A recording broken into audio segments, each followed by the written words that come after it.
Hello friends, selamat datang kembali di channel Blues Tigers. Kali ini gue akan mereview keycaps dengan harga Rp250.000 dari brand Noir. Keycaps berbahan PBT ini menggunakan OIM profile dengan teknik printing yang sudah die-sub.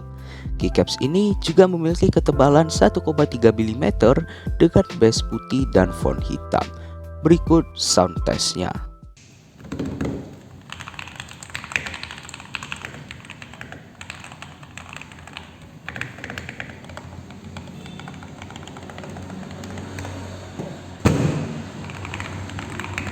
Soal ketahanan dan build quality, keycaps ini nggak perlu diragukan.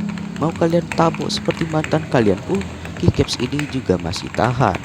Dan juga keycaps ini cocok dipakai ke semua Switch keyboard. Tapi yang jelas nggak bisa dipakai di Nintendo Switch. Sampai jumpa di review-review lainnya. Bye!